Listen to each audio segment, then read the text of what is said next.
MOM Radio and Pipe Bomb Radio present Not Your Mama's Radio Show with your hosts, former WWE superstars Oscar, Sir Mo, and Dreamy Mimi.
Merry Christmas and Happy Holidays, Happy Hanukkah, and Feliz Navidad.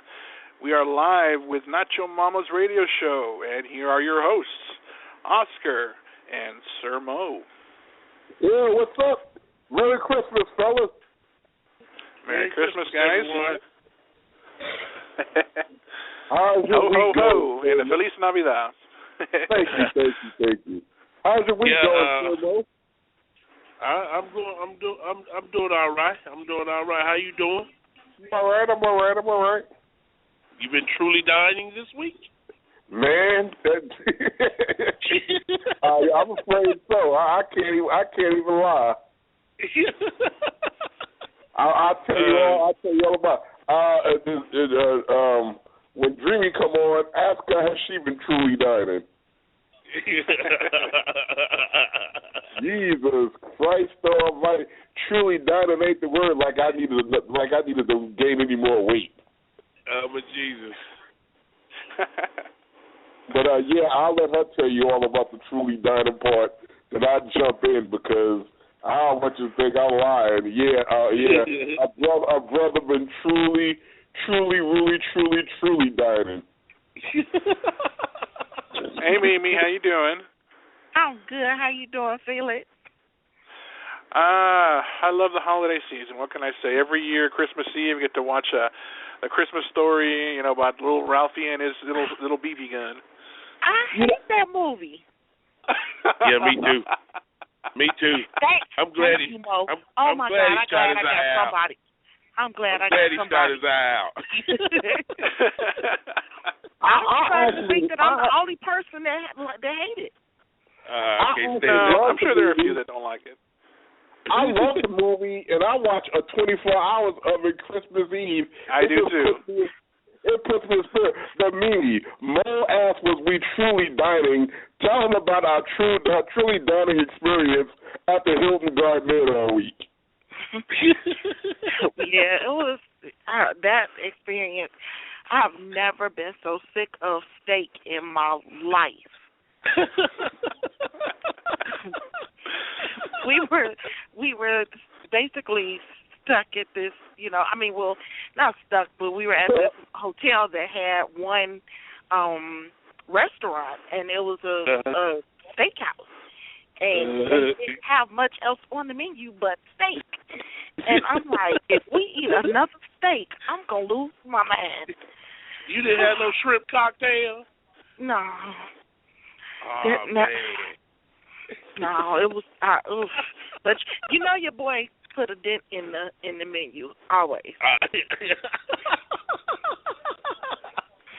I believe it.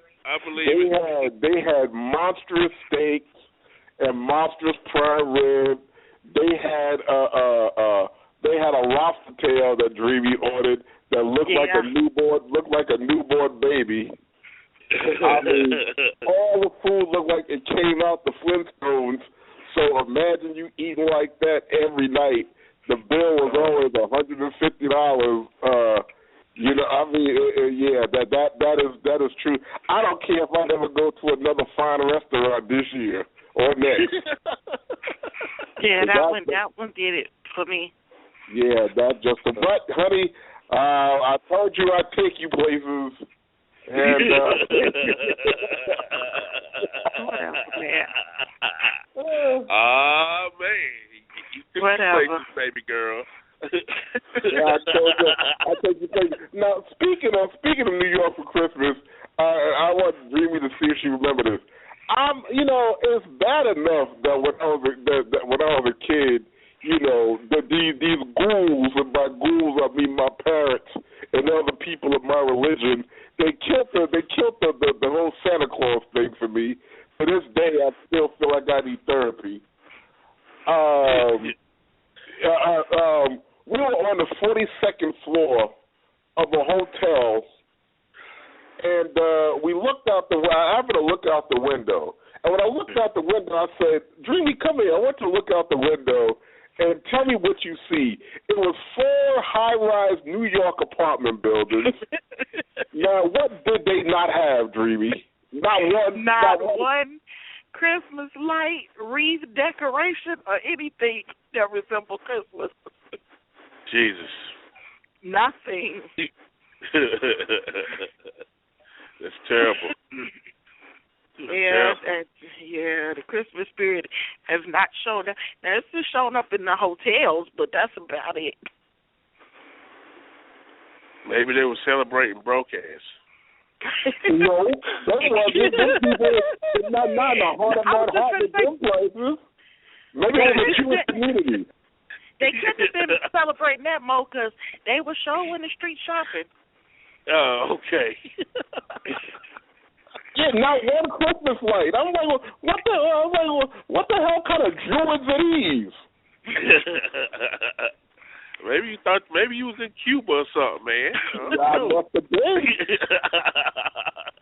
Yeah, that was real disheartening. Now you up that high and you don't see not one Christmas light. Wow. Not a one. That's None crazy. of y'all got no kids, or y'all ain't got. I'm like, yeah, that was kind of. It just begs the question: has the spirit of Christmas in America, I mean, is it really gone away? We seem to do more for Halloween, the devil's holiday, than we do for Christmas, the celebration of Christ. Yeah, that's true. A lot of people don't even celebrate it the way it's supposed to be. Yeah. And then when you mention Christ, you liable to get slapped by some folks. Yes, especially a lot of these businesses now. Yeah. Happy holidays, but you can't say Christmas. Right. Yeah, I still, I get my bullhorn and I get in the middle of a Jewish synagogue and I still be like, Merry Christmas. Don't do it. Oh my God. Don't do it. All right. We begin tonight. This is a wrestling show, but every now and again, there's something that happens in the news that just drives me bananas, and I'll open up a discussion. Now, this Friday was supposed to be the opening of the Seth Rogen, James Franco movie, The Interview. That was stupid anyway, man. Huh? That was stupid anyway. I don't even know why anybody would even make a movie like that, though, man. Okay. You know what I'm saying? I know where you're going with it, but the first time I saw the trailer, I thought, why would you make a movie like that, knowing that dude over there crazy anyway, man? The dude is over there crazy anyway. The hackers doesn't happen to Sony, but what does it say about Sony Studios and or America when we letting some other country dictate what movies we can come out, what movies we can or cannot come out with? Well, we're in a PC society, man. I mean, when they tell you you can't say one nation under God in the schools, and take Christ out of school. What makes you think that they're not gonna, bow down to, especially a country that's got a bona fide lunatic as a leader, man? That dude is certified, man. That's the kind of dude. man, that's the kind of dude, man, that'll aim a missile at your country and push the button. I mean, that dude's a lunatic. I mean, when I saw the trailer, I thought to myself, are they crazy? For real, man. Whatever happened to we don't negotiate the terrorists, we don't bow down. I mean, because, see, I understand what you're saying. But, see, now that they set this precedent, when does it end? They're going to call Vince up and tell him you better put Putin going to call Vince and tell him Rusev better be champion by June or else? I mean, they're going to tell us what movies we can and can't. You set the dangerous precedent. I mean, to me, we handle this whole thing like punks. I understand the movie probably shouldn't have been made or anything, but it goes beyond that. It goes beyond the fact that all of a sudden now hackers in other countries can tell the United States what we can and cannot do. You are setting a very dangerous example, and once they do that, this is not going to stop there. Every little military country on the planet is going to tell us what we can and can't do. You know what, though? Oscar, I think it's an isolated incident. Number one, number two is really not at this moment. To me, this is just my thinking. It's really not the United States bowing down saying, "Nah, we ain't gonna do it." It's Sony. I mean, because here's the thing, man. It's not just about the movie either, because I mean, there was some very inflammatory emails that were sent from Sony, sent through there about some high dollar celebrities out there. Oh, so Sony don't want the videos of their executives masturbating in the shower on the internet now, so they bowing down. That's what you're saying? Yeah, pretty much. It's not a. It's not like they sent that message to the White House and say, look here, free everybody that's in Guantanamo Bay, or, we're going to shut down, the United States computer system. This is somebody hacked into Sony. Rightfully so. They're offended by the movie because, I'm an American, man. But when I saw the trailer for that movie, man, I thought to myself, this is really stupid, man. Because that dude is a bona fide lunatic, for real. Kim Jong-Tong, Ping Pong Chong, whatever his name is, that dude's a nut, man. All right, that dude's a bona fide Ernest T. Bass. I'm telling you. So that being said, every movie studio on the planet, listen up. Y'all just better be ready to just make a bunch of G-rated cartoons, because if everybody just go get hacked and do what some dictator tell y'all to do, then the quality of entertainment, we might as well close up shop right now. Because I know over the years I done sent some emails that done said a whole bunch of things about a whole bunch of people. Y'all can really, I'm going to tell you what, I got a little more moral compass, and I'm not ashamed, so I personally don't give a damn. If I said it, I said it, damn it. And that is just the way that everybody, if you're bold enough to say it, then be bold enough to let everybody know you said it. Stand behind your BS. Right. I agree. I mean, we're talking millions upon millions upon millions of dollars. I mean, you know what I mean?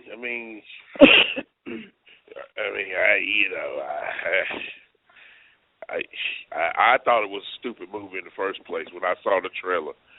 I don't know anything about it. Just the whole idea of two guys, being hired to assassinate, the president of North Korea. Come on, man.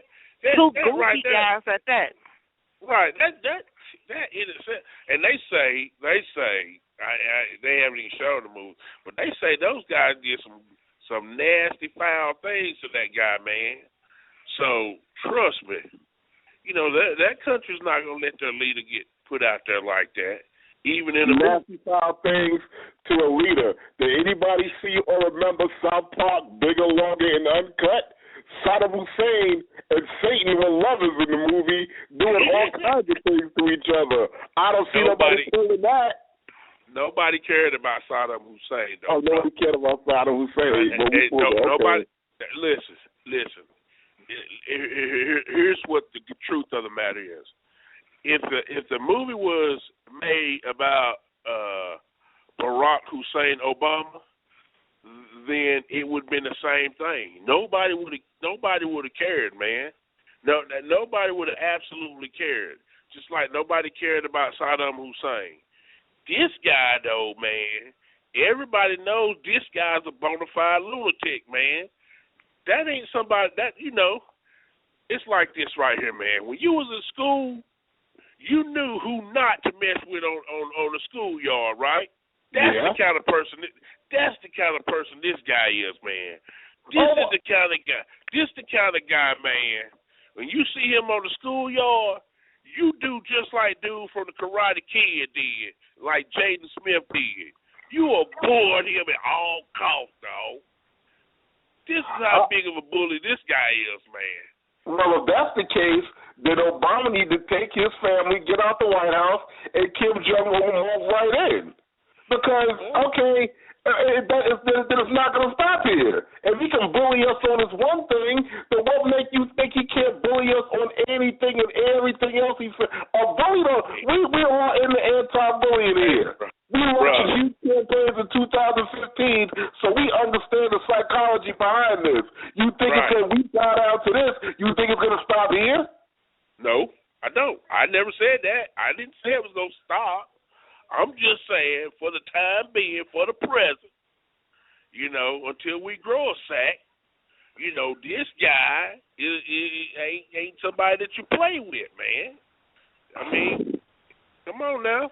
You tell the guy he's not supposed to make nuclear weapons, right?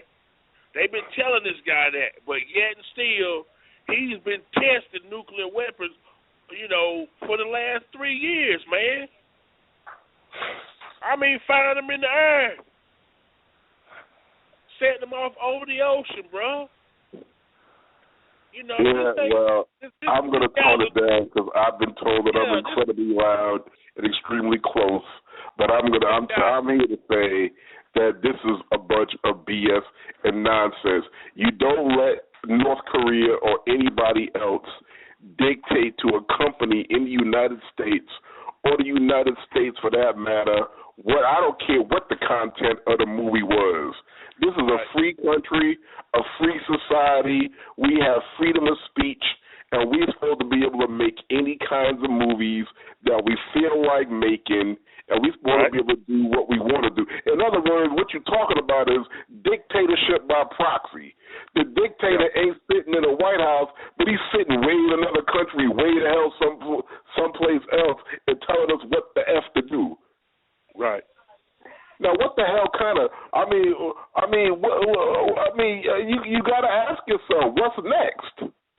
I know, man. I mean, I don't agree with it. I'm wholeheartedly against it. I'm just saying that, it's just one of those situations where, man, nobody in Washington, D.C., sitting on Congress, sitting on the Senate, or even in the White House, wants to go to war with that guy, man. I mean, think about it, bro. They've been trying to get that guy to calm down for a long time. And the only reason that guy calmed down, is he got real sick for a while, man. Almost died. That dude got real sick for a while and almost died. That's the only thing that calmed him down a little bit. But that dude still been testing nuclear weapons, man. And I guarantee the only reason that guy ain't lost his marble and fired one at the United States is because he don't have the capability to do so yet. But he's working on it.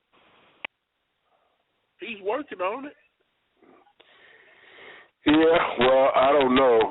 Felix, what do you think of all this? All right. Mimi, what do you think of all this? I'm here, guys. I'm here. I've just stepped away for a moment.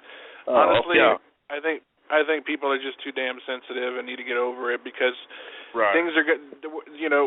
Everybody's got an opinion. Everybody likes to share their opinion. When in regards to this movie, if it's going to happen, it's going to happen. It's not going to end. The world's not going to end because a movie's coming out. People just need to get over it and quit being so damn sensitive. And that's not just a movie, though. That's just about a whole lot of issues here in this country. No, you're right. Whole lot. Yeah, you know. I mean, it's just getting ridiculous, man. I mean, it's getting ridiculous. I'm inclined to agree. I mean, what I said about the precedent being set and everything, that's a dangerous thing. Now, I'm inclined to agree with Mo wholeheartedly that the Sony executives are hoping and praying that if they conform to these demands, that more they personal, because Al Sharpton went up to Sony yesterday and met with the president, Amy Pascal, because some emails got leaked where she supposedly said some pretty racially charged things. Now, I don't know what those emails was in those emails. I don't know if they came out, but they had to have been true because that's the only reason you gonna sit down with Al Sharpton's black ass. If you didn't say it, you didn't say it. But if you said it and you trying to smooth things over, especially with the climate that we in now, then you gonna sit down with Al Sharpton and you gonna try and get him on your side. Right. So exactly right, man. Sony got a real mess, and it speaks to today's atmosphere and today's technological advances. You got to be careful who you write these emails to, who you leaving these voicemail messages to, what you even saying on the phone when you think, because the only privacy that exists anymore is the privacy inside your head. Now, Mimi, tell us, what was Mark Cuban talking about yesterday with this cyber dust? And in your opinion, would that help the situation? Mark Cuban was saying that he is coming out with a program or something, some kind of way that from now on when you text, like 30 seconds or something like that, after whoever gets it, opens it, it disappears. Emails, social media statuses, tweets, all of that stuff, like 30 minutes later, not 30 minutes, so many seconds later, it disappears. And it goes somewhere where you can't, it's not traceable anymore. It just disappears. Disintegrates. Right. And he was just saying how that's going to protect people, because he was saying that the way that things are going now is they're putting together a profile on everyone. And so anything that you post on Facebook, anything that you tweet out, it's all going into a file. And he was like, even when you go to any type of interview, whether it be for money from a bank or for just anything, they're going to pull you up and look at your file and basically deny you, because some of the things that you liked on Facebook or your tweets or whatever kind of resemble somebody else's file that has been convicted for XYZ.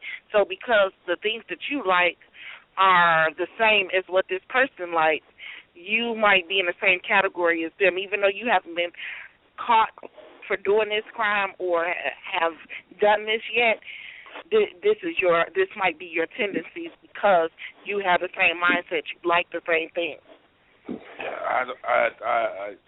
You know, if all of that is true, I for one think that it's BS. You know what I mean? I think that all that does is give somebody unilateral control over us as individuals, and I don't think that should be allowed. Besides that, can you imagine? You know, the police, the FBI, they use stuff like text messages, emails, and all that stuff to catch, you know, these online pedophiles. What is going to happen with that stuff? You know what I mean? Yeah, they're going to have to find a different way, because if it's disintegrating after so long, then, yeah, it's going to be field day for people that's doing dirt. Yeah, man, the world we live in, I don't know about y'all, but I think it's a little scary. There's a fail-safe in everything. Even though it's called cyber dust, even though it does exactly what you said it's going to do, Mimi, the people that invented it, they know how to retrieve those text messages and those whatever when they go away. Trust me on that. Right. It's kind of like for example, half of Madonna's new album got leaked out. You know, somebody's keeping some information. You're not gonna be able to pay, somebody to create something and then them not steal part of the idea or not create some kind of backup, for themselves. You know what I mean? I mean, realistically, who can you trust in this world? You know what? Like all of this that we're talking about is reminding me of that movie, Enemy of the State. Yeah. Yeah. Yeah. Good movie. Yeah. With Chris Rock. Yeah. No, Will Smith. Will Smith. Yeah. Well, yeah, that's right. They had the satellites in the sky and all that stuff, didn't they? Yep. You're right. And the guys to the technology we were seeing today, that stuff they invented 30 years ago. Right. Mm-hmm. Right. It's like I was told years and years ago that electronic strip in the $20 bill in the larger, the money, it goes from the 20 on up. It's not in the $5 bill, I don't think, unless they put it in that new 5. But that electronic strip that they got, they can monitor you. Like when you come through the borders, they can monitor how much money you got on you and all kinds of stuff, man. That's a shame. Crazy. Yeah, it is. Crazy. It's crazy. All right, shifting gears now, another current event story that I want to discuss for a few minutes, and I especially want a woman's perspective. Anybody got the current update on what's going on with Bill Cosby? Bill Cosby, guilty or innocent? Dreamy Mimi. Y'all gotta take this one on your own. I don't want to talk about Bill Cosby, so I'm sorry. No, you're a woman. I mean, you think he did it? I don't know. You don't know? No. Do you think the whole thing's disgusting? Yes. Hey. I personally feel bad. I feel bad for the whole situation. I feel bad if it's true, but I feel bad for him. I think that, I was just thinking about it. I mean, the man is 77 years old. I mean, if he did anything, would he even freaking remember? That's number one. Number two, why are all these broads coming out 30 years later talking about something where they could have said something the very next day? And if they said Richard Pryor, I'll be more inclined to believe that. But Bill Cosby, America's Dad, I Spy, I mean, what's going to be? I mean, then you just wondering what's next. They're going to say Captain Kangaroo fondled me back in 1942. Well, I got one for you that I think is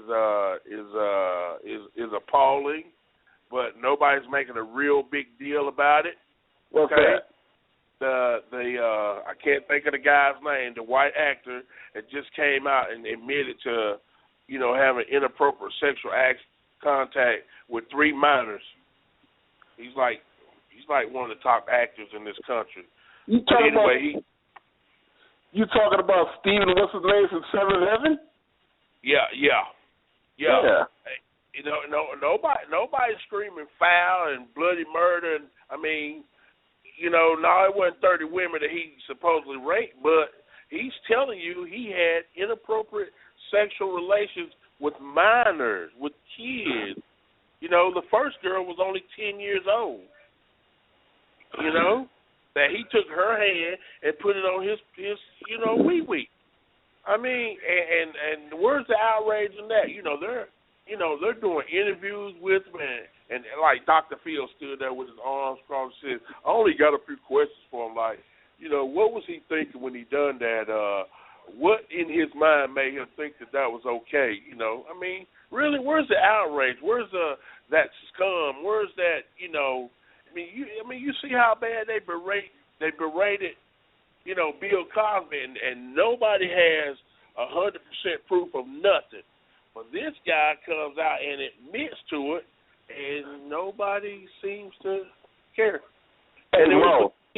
Yeah. Mo, what's your favorite line from Lethal Weapon 2? And that'll sum it up for you. He had no business touching the kid. No. Lethal Weapon 2? Yeah. Oh, yeah. Lethal Weapon 2? When they going through the drive-thru? When they going through the drive-thru? No, because you're black. Because you're black. you don't want to go to South Africa. Why? Because you're black.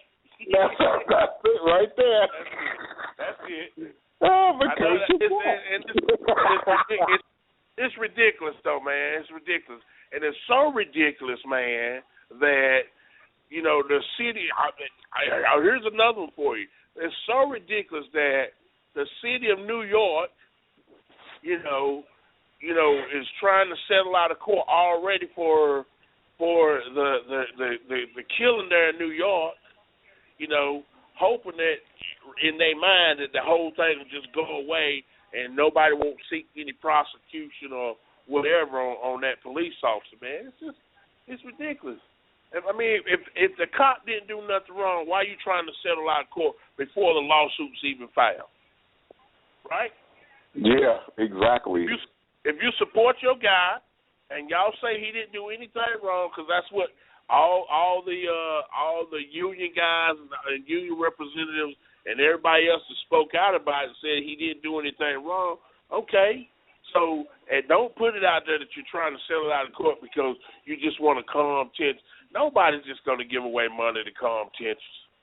Just admit that the guy was wrong, the grand jury made the bad decision, and move on, man. Just accept responsibility and let's just move on. There was a story came out yesterday that one of the jurors from the Michael Brown case in Ferguson come to find out that she said that she saw him charge the officer and whoop-de-whoop and wada-wada, bada-boop, bada-bing, bada-boom, whatever she said, but it come out that she's a known racist in that town and a crackhead. So, I mean, it's just a whole bunch of things coming out about both these parallel incidents, and it goes beyond these two incidents. I mean, it's like I said last week. It goes back to Rodney King, and it goes back to how they was blatantly, beating us back in during the civil rights movement. Where a lot of black people, lost their lives and their freedom and got beat down, so that we can, even as African Americans, enjoy the progress of racial harmony that we even got today. A lot of people sacrificed a lot so that they can't just, call us biggers and, right out in the streets, and that cotton fields been replaced by hotels and green grass and all the kind of stuff like that. But that being said, it's a thing now to where we all just, it's a whole thing, these things have to happen in order for people to come together and realize solidarity is the only answer to all this. Because if we divide it and they know that they can attack us with no consequences, that's what they're gonna do.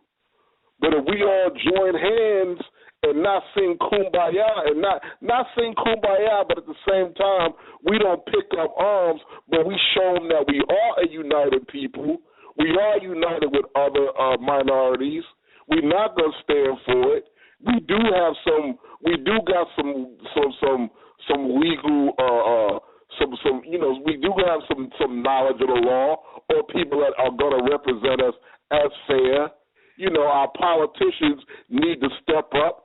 Our black president needs to stop letting Congress and the Senate punk him and do what's right, especially for the people who elected him, be it as black people mainly.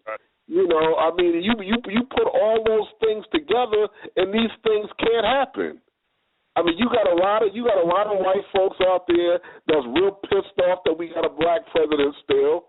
They pissed off that you got a lot of minorities, that are coming up in the game, and by that I mean the game of life. And they've gotten to the point where they're like, well, we're going to show you niggas who's still running things. Well, no, you are not going to show us a damn thing because we still united and we still going to fight back. And by fight back, I don't mean we got to fight back with bats and bricks, because if we do that, we're going to lose. What happens when a bunch of people with guns go into a community with a bunch of people that don't have guns? Martial law is created. Smashed ATMs and bread lines. I mean, that's what they're trying to get us to. But if we use our intelligence and our brains, and we all stand together and say enough is enough, we're not gonna take it. We know our rights. Then there's not too much of that stuff they can do to us. Right. You gonna get you one of those "Breathe Easy, Don't Break the Law" T-shirts? For you? One of those "Breathe Easy, Don't Break the Law" T-shirts. Nah, I'm gonna get a T-shirt that say how I really feel. I can't breathe, and I can't breathe because I'm 200 pounds overweight. Have you seen those new shirts? Have you seen those new shirts coming out in some coming out of Indianapolis? Nah, what they say? It says "Breathe Easy." It says "Breathe Easy, Don't Break the Law." Oh, breathe easy, don't break the law. Yeah, well, you know what? There's some truth to that. They're like, cops always messing with me. Well, you want cops to stop messing with you, stop breaking the damn law. That's kind of true. Well, I agree. I agree it's true. I agree it's true. It's like I was telling my brother, the other day, I said, look, man, I said, there was times when I first broke into the wrestling business that, Mabel and I used to ride around, some prominent neighborhoods at night because we repoed cars for a living. And we used to get stopped all the time. What are y'all doing in this neighborhood, this, that, and the other? So that kind of stuff happened. But like I told my brother, I said, but, I never got jerked out of the car. I never got beaten. I never had a gun pulled on me because when they stopped me, everything they asked me to do, I done it. Yes, sir. No, sir. So, the whole idea of it is, man. The whole idea of it was they stopped you and saw them two big monsters in the car. They was trembling, going, whoa, what y'all doing around here? All right, y'all just drive easy. Yeah. Oh, they saw you on black. They didn't see a Tyrannosaurus Rex and a Velociraptor in the car. I'm just saying none of my. Go ahead. I'm sorry, Mimi. No, I was saying I agree with what you're saying, Mo, to a degree. But unfortunately, sometimes it doesn't matter how well you're behaved or, how you react in these situations. The sad part is that these situations occur, racial profiling occurs, where, guys are pulled over. And my brother, he was a teenager, and because he drove a nice car, he was constantly pulled over to the point where he decided to cut his hair off, and he wasn't doing anything. But, and then the thing is, a lot of times in certain areas or whatever, like you said, you get pulled over, and then you do exactly what the cops say. Sometimes that does not matter. They still will beat you down. You're right. Here's the thing. You're exactly right. Here's the thing, and this is honest. This is one thing that's honest and true about me.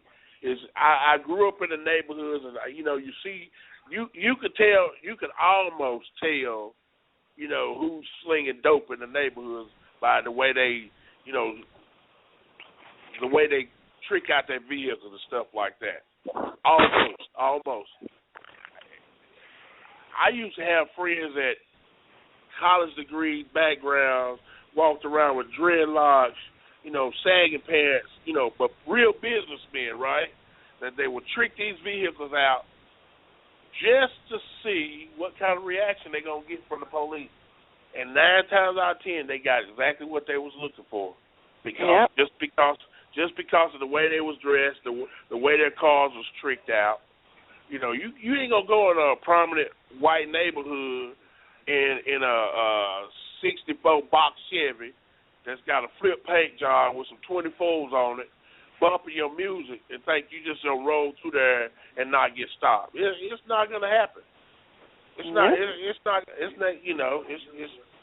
You know. But I get it. I totally get it. I get it. And for me personally, that's why I stopped going to the club. You know, 'cause I don't want to get mistaken that way. You know what I mean? That's why I stopped going out. I don't want to get mistaken that way.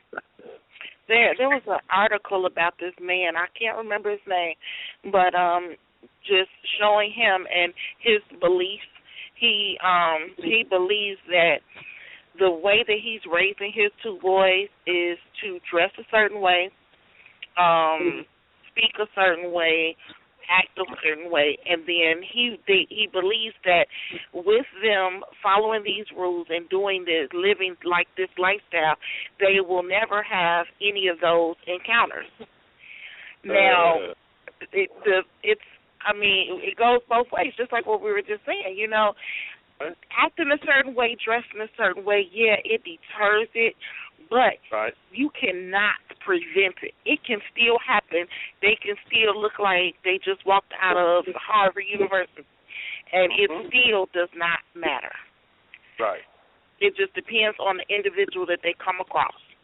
Right. Now, we need to be realistic, and when I say that, I mean, you got these million-man marches and these rallies and everybody's, you know, they talking against the police and the government and all that. Let's stop acting like we ain't out there slinging drugs and we ain't out there black-on-black criming and shooting everything in sight and just out there being ignorant.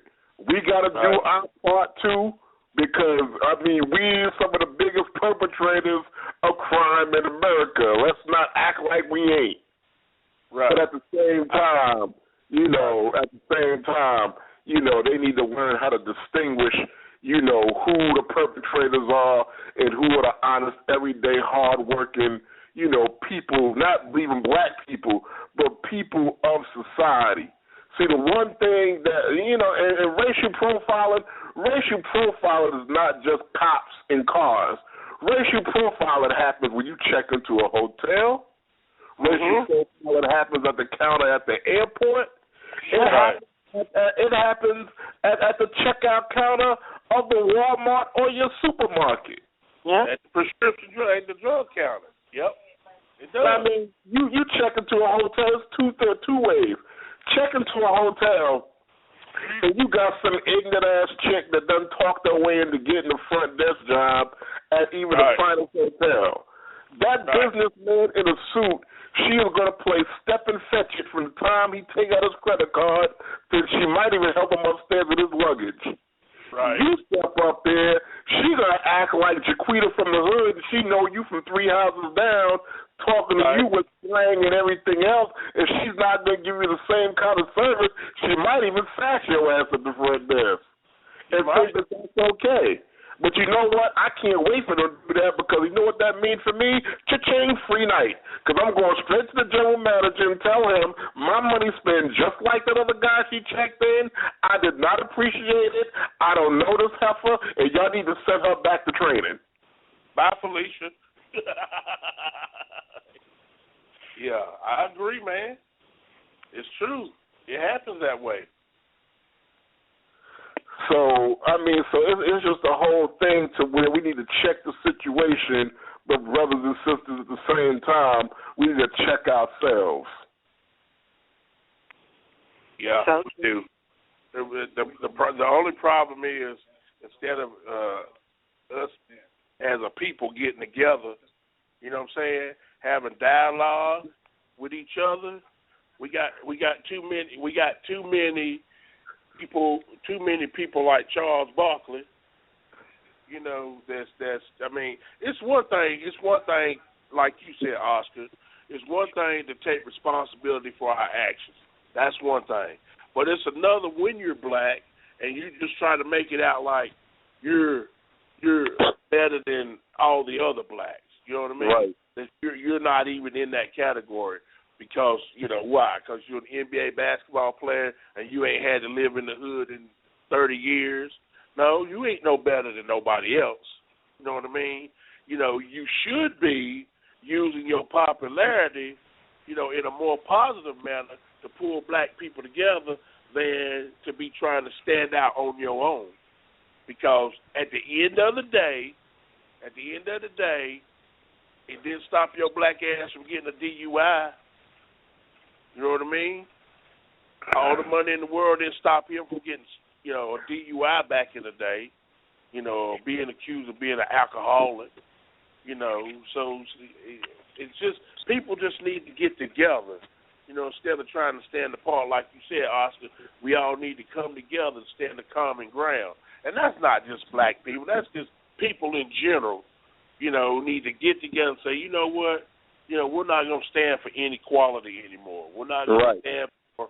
We're not going to stand for this guy committed this crime and he got 3 years, while this guy committed the same crime and he got 22 years. Come on, man. There's enough of that going on, man. Stop that. You know, but that's the kind of stuff that we deal with. Exactly. You know? And we deal with it on a daily basis. You know, people can say what they want to. They say what they want to about blacks and black people, whatever. And I get really frustrated, man, when the whole racial thing comes up. But here's one thing I do know. You take 5 black people out of the ghetto. You understand? You take 5 black people out of the ghetto and you drop their ass in the woods somewhere. And you take 5 white people out of Washington, D.C. that's been spoon-fed their whole life and you stick their ass in that same jungle and see which 5 gonna come out of that alive. See which 5 gonna come out of that alive. Yeah, that's true. You know, we don't, you know, I mean, we do some stupid stuff, don't get me wrong, and I'm not making it a black-white issue, but it just needs to stop, man.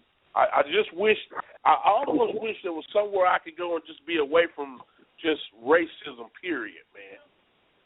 And I know there's no place on earth that I could do that, you know, unless I, you know, ready to die and go to heaven, but you know, I don't know about y'all, but I get so tired of hearing it, man. I get so tired of hearing it.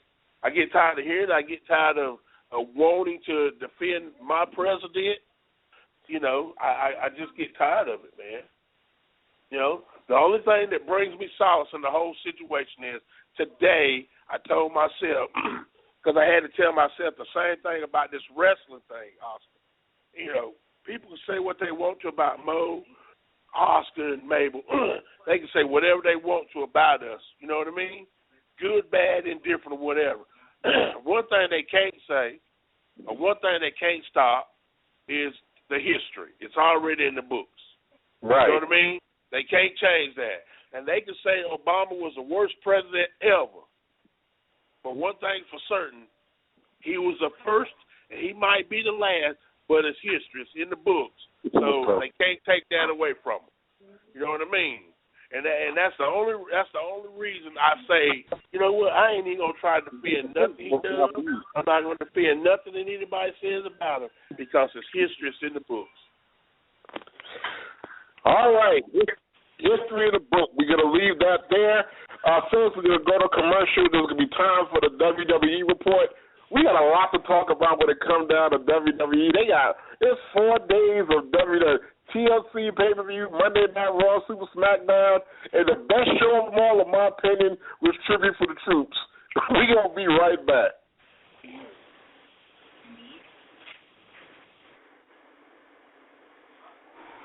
Hey, Doc, my feet are killing me. The pain, the swelling, I'm not sure I can take much more. I don't walk, I wobble. I can't remember the last time I danced. It's even hard to stand. What's the problem? Well, first you should be screened to determine if you're diabetic. Did you know that 25.8 million Americans have diabetes? Diabetes affects the feet, which is why it's very important to have regular foot evaluations. Here at Freeman Foot Care, we are trained to do just that. So come on back. We'll have you dancing in no time. Okay, sounds good. Great. Please give us a call at 219-882-2000. And we're conveniently located at 650 Grant Street, Suite 4, in Gary, Indiana.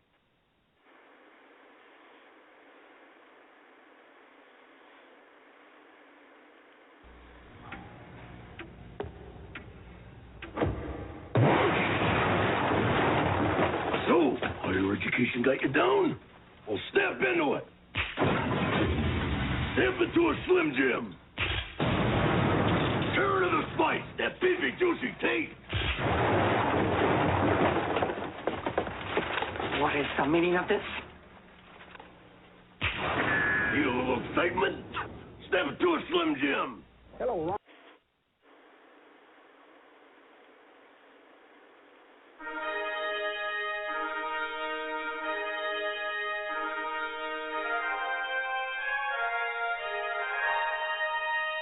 Once again, it's time to take a look back at what we saw on Monday Night Raw. Not Your Mama's Radio Show presents The Raw Report with Dreamy Mimi.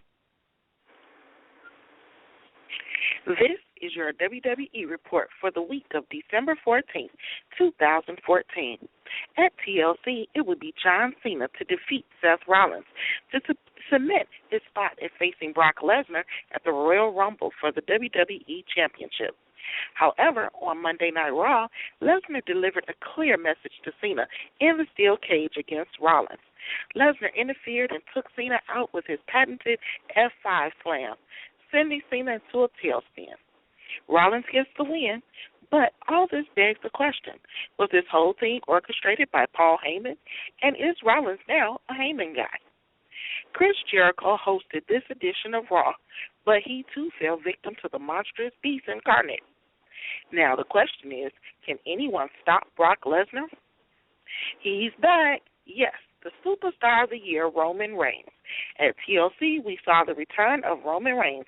During the Rollins-Cena encounter, the Big Show intervened. But before he could cost Cena the match, Reigns showed up and delivered his patented Superman punch to the Giant to take him out of the equation. And the next night on Raw, he delivered the same treatment to Show. Could the big man be the next rivalry for Roman Reigns? We will have to stay tuned. Rusev has dominated since coming to WWE. He has suffered neither pinfall nor submission. But the forecast is his next run will be against the powerhouse, Ryback. Can his streak be broken? Will Ryback continue to feed, or is Rusev going to prove to be the more hungry? Between these two beast-like personalities, this clash should be epic. Also, at TLC, Bray Wyatt defeated Dean Ambrose, but it seems this psychotic chapter is not yet closed. But expect Wyatt to come out on top because rumor has it he's being considered for a match at WrestleMania against The Undertaker. And if this is the road that he's on, don't look for him to be losing too many matches on the way to WrestleMania. The tag team division will be getting a shakeup as the Ascension has been dialed up to the WWE main roster. The dominant NXT tag duo will undoubtedly get an immediate push and a shot at the tag titles. They have the look of Road Warriors, but do they have the skills? There seems to be some confusion regarding Rusev's next opponent, or is he just out to piss off the whole WWE locker room? He attacked Ryback in brutal fashion, as we saw, which I thought would be a setup for the match for his upcoming Royal Rumble. But last night's tribute to the troops, he called out Daniel Bryan. So, who is the Bulgarian Brute's rivalry going to be? Bryan? Or will it be Ryback at the Rumble? Or will he eat the Rumble? My guess, even the WWE writing question marks over their heads at this point. Speaking of tribute to the troops, it was rather refreshing. Less rhetoric, and more drama with an array of decent matches, including the boot camp match with Bray Wyatt and Dean Ambrose. Even the 8-man tag event at the end. It turned out to be a decent show. Good content, a nice flow, and the fans really seemed to enjoy it. Here's a hint, people. That's what a 2-hour show should look like. And finally, be here and Not Your Mama's Radio Show. Wish Fred Tugboat Odman a speedy recovery. He is undergoing surgery this week after a recent fall he endured. This edition of WWE Report was brought to you by Not Your Mama's Wrestling, live at Deer Park Community Center this coming Sunday, December 21st, starring the whole effing show, Rob Van Dam. You don't want to miss it. Thank you, Dreamy Mimi. Now, Phyllis, you saw TLC, you saw Raw, you saw the SmackDown, you saw Tribute to the Troops. Did you see all of those? I did. Yes, I did. What was the best show out of all of them? Well, how about NXT TakeOver? I'm just kidding. No, it actually was really good, though. Out of all those three you mentioned, I would have to go with Tribute to the Troops. I thought it was awesome. Yeah. Dreamy, what in your mind set Tribute to the Troops apart from SmackDown and from Raw this week? They did not have all of that useless talking. It was just a lot of good action. There were good matches. They had enough of a setup to, keep storylines going and things, but it just was not a whole lot of useless wasting of time. And that's what we get on Monday night. We get a lot of them trying to just take up extra time. We didn't have to see Adam Rose and the Bunny.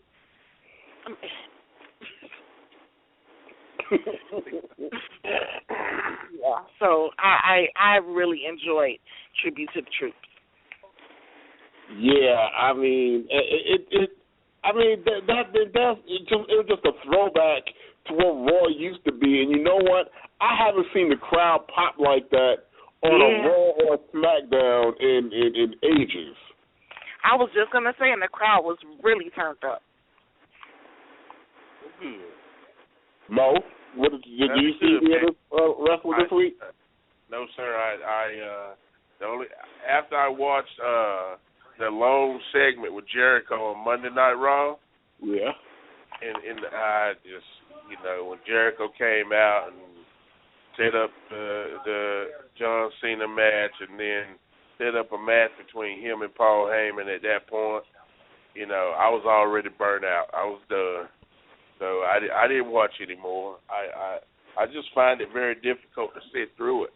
See, that's exactly my point. See, now Tribute to the Troops, that's what you would not have gotten. Right. Yeah, I just find it, very, very difficult to sit through it, And I've never liked it when somebody comes to the ring and grabs a microphone, and sets up a match, which is what John Cena did. He comes there, and he sets it up, and then Jericho okays it. I mean, I ain't never cared about, setting up matches that way. So, so no, I didn't watch it, man. And you know what I noticed, Dreamy, there was no general manager on SmackDown. It was like they were setting up their own matches. Bob Ziggler came out there and told he just came out. Who do you have a match with on SmackDown? Help me. He just came out and told Seth Rollins they had a match tonight. There was no leadership, no nothing. Right. So it was like y'all just doing too much of nothing. Right.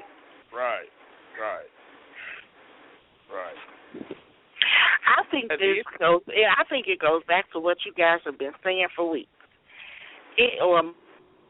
3 hours is just too much, because this just proves on Tuesday. When they did Tribute to the Troops, they put together a 2-hour show that was really well put together. If I had to pay to go see that 2-hour show, I would have been happy with my money spent that night. The rest of this crap that we watch, and I watch it for free, I'm still not happy with it. Right. Did anybody hear? Yeah. Did anybody hear anything this week about Vince McMahon having cancer? No. No? What's the story with that? I just heard a rumor. I don't know any truth. If there's any truth to it. I don't know. No. I do know right now. Nature Boy Buddy Landell's daughter's fighting for her life right now. Oh, is she? Yeah. Somehow she got some kind of infection that went to her brain, and last thing I read, there wasn't any kind of activity, so they were asking people, for prayers. Yeah, definitely. Yeah. Well, we have to really, this wrestling community is really small and tight-knit. Even the ones of us that don't know the other ones, and we know the history of them, we all seem to really get affected when something happens. I mean, it's the most unique clan of athletes and talent that I've ever seen. The NFL don't have nothing like that. Basketball don't have nothing like that. I don't know the inner circle of the way they do things, but I don't think nobody does anything not like the WWE and but the wrestling community, period. Right. They will come together, when tragedy strikes. I never met Buddy Landell or his family, but that just touched me when you told me that because, again, they paved the way for my career. If there was no Buddy Landell, there wouldn't have been no this one. If there was no Briscoe, there wouldn't have been no Flair. If there was no, there was no Coco Beware, there wouldn't have been no Men on a Mission, period. If there was no Men on a Mission, there wouldn't be no damn New Day. So, it all ties together. It's a new day, man. For the record, I cannot stand the New Day. What's wrong with the New Day, Mimi? I don't know, but it's something about them that just irks me. I can't. I don't know what it is yet. As an African-American woman, you don't appreciate what they're doing with that? I don't like it. I'm sorry. I'm not a fan. Now, okay, now that's a good question. As a woman, as a black woman, right, if they was to do something with a black, what kind of black act would you like to see in that company which would not be condescending, not be stereotypical or anything like that? What could they do to entertain you from a black perspective as a woman? I mean, I can't think of anything as far as a group. I mean, but they do fine as far as, individuals.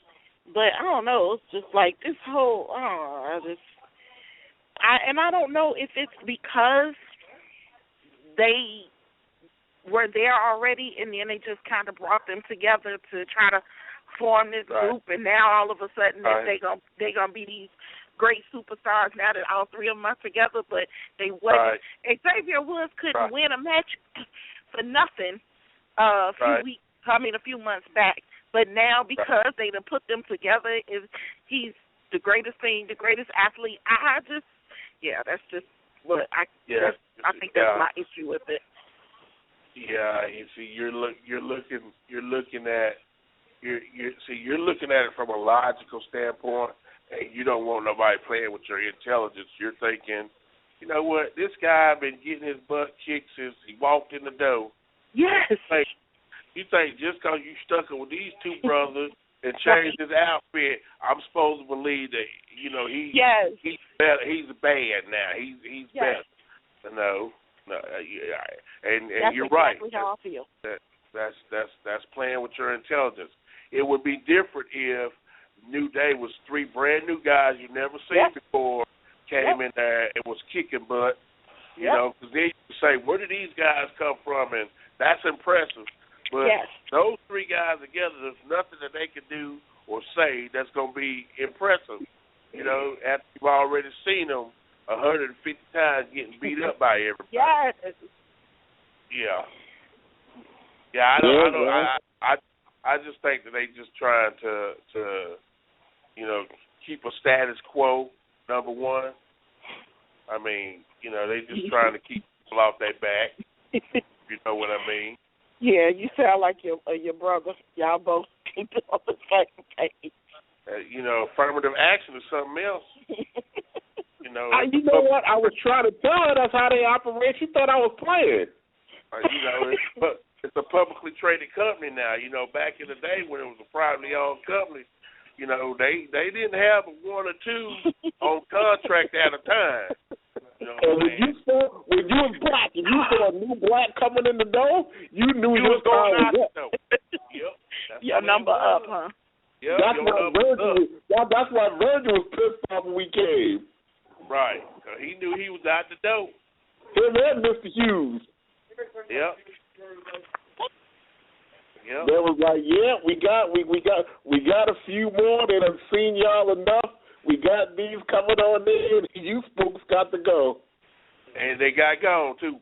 They got gone too. Yep. Oh, Lord have mercy. I think they got more. They got more of them around now than they've had the whole history of the company. Because they got board members. They got serious board members now. Let's see, they still got R-Truth there. You got Naomi. You got Alicia Fox. You got Cameron. Titus O'Neil. Titus O'Neil. Mark Henry. Titus O'Neil. Wow. Yeah. Mark Henry.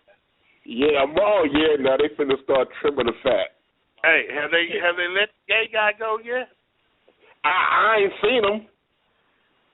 I ain't seen him endeavor him yet, though. I ain't seen no future endeavor yet. Yeah, I ain't seen him. Now you might want to look at the alumni page. he might be in the bunny suit. Yeah. He might. Now that's true. He might be in a. That would be so fitting, no, wouldn't it be? Remember, you said that, but remember, you guys, one of you all, Darren Young. Revealed who it was. I can't remember who it was. Yeah, Darren Young. That's the thing. Yeah, the gay guy. Yeah. Well, yeah, I mean, if he is in the bunny suit, he get more of a push in that bunny suit than he was being Darren Young. Yeah.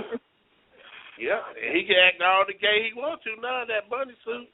Exactly. That would be fitting for him to be the bunny. Yeah, it would be very fitting. So what else is going on in the wrestling world? Well, let's see. I still, after all this time, when I get situated, we moving, I gotta get the network because then I'll have something else to talk about. And Phil could jump in because he knows all about it. I gotta see what the hoopla, what NXT is all about. They saying NXT is the best thing going right now. Why is that, Phil? Because at this point, a lot of people are speculating because Triple H is running that show completely without any help from Vince, any final say. Everything runs through Triple H. He's allowing the young talent to come in and give a performance of a lifetime. And it really has happened. The TakeOver show that happened I believe it was last week, we saw the debut of Kevin Steen in NXT. We saw Finn Balor, which is better known as Prince Devitt. We saw Kenta Kobayashi, I hope I said that right. We saw all this new uprising of this new blood that's coming through, and they're really being allowed to really, do all they can to express their characters out, get familiar with the crowd, and just become something relevant before they get jumped up to the main roster. But many within the company are fearing that if they're given that jump up into the company, what is the main roster? What are they going to do with them once they hit the main roster? They give a serious, they give something serious to Kevin Owens, Kevin Steen, and then who knows if when he gets up to the main roster, he'll be our next Brodus Clay. Okay. The Funkasaurus, the gimmick like that, rather than let them be themselves and relate to the crowd. Yeah. But as far as NXT goes, it's an enjoyable show. It really, I mean, I have to say, if you get familiar with the characters and know this, and know everybody, it's an enjoyable show. Yeah, you have to though. You have to though, Felix. There's really no comparison between Kevin Steen and Brodus Clay from a work standpoint. From a work standpoint, there's so much more Kevin Steen can do. You know what I mean?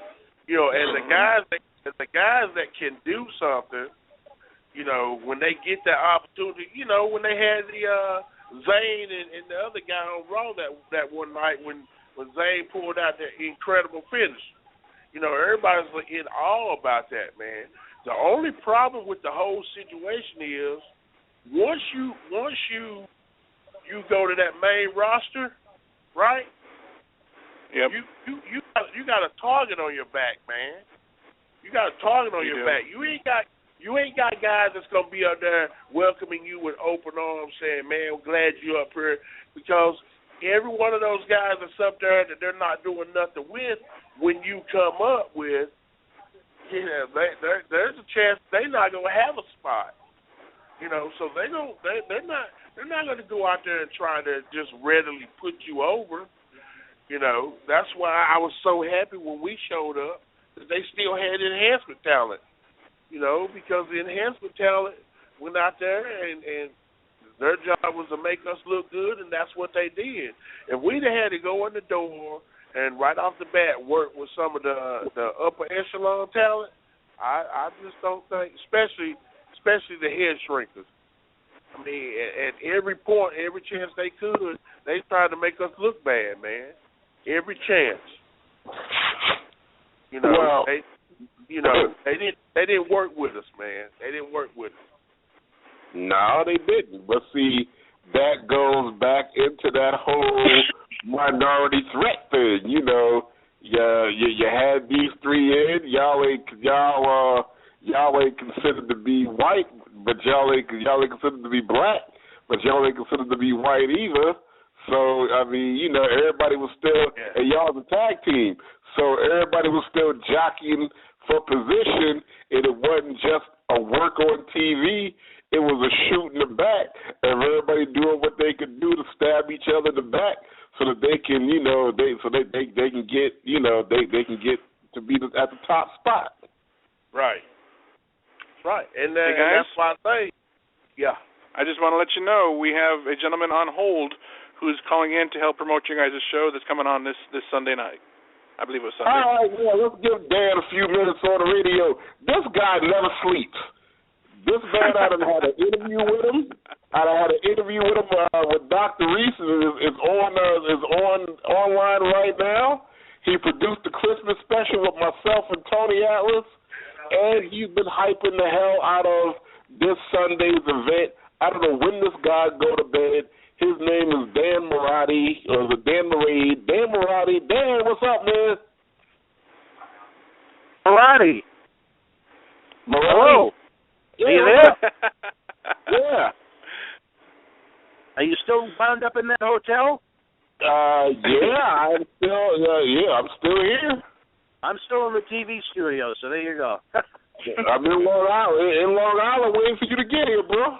Oh, it can't come soon enough, brother. It's been a long, long, long month trying to get everything rocking for Sunday. Not Your Mama's Radio. Not Your Mama's Radio. That's what I'm on right now. Not Your Mama's Wrestling. This Sunday, December the 21st, Deer Park Community Center in Deer Park, New York. What an event it's going to be, brother. But I'll tell you, there's been a lot of shenanigans going on at the studio tonight. We had a board of directors meeting here at the Millennium Wrestling Federation, and John Cena Sr.'s flunky showed up.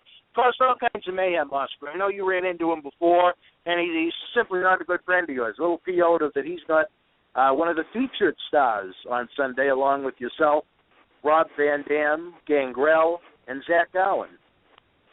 Tell him neither is the Big Show. What's his point? Now, he said you are the biggest groveler in professional wrestling. I couldn't believe it. John Cena Sr. couldn't be here. He's traveling for the holidays, but Cam Zagami down here, his little assistant, running his mouth. He said he's looking forward to seeing you again face-to-face Sunday in Deer Park, New York. I'm the biggest groveler in professional wrestling. He can't wait to see me. So, well, first of all, I don't even know who this guy is. If you ask 10 people in wrestling, have they heard of Oscar? I don't even know his name. And ask if they heard of him. Not in half of them people is going to say, we heard of Oscar, we ain't never heard of him. The other half is going to be some damn kid that done paid us on crack in the middle of the street that's going to say, yeah, we know that guy. So I don't even know what the hell he talking about, who he talking. As far as John Cena Sr. is concerned, let me tell you something.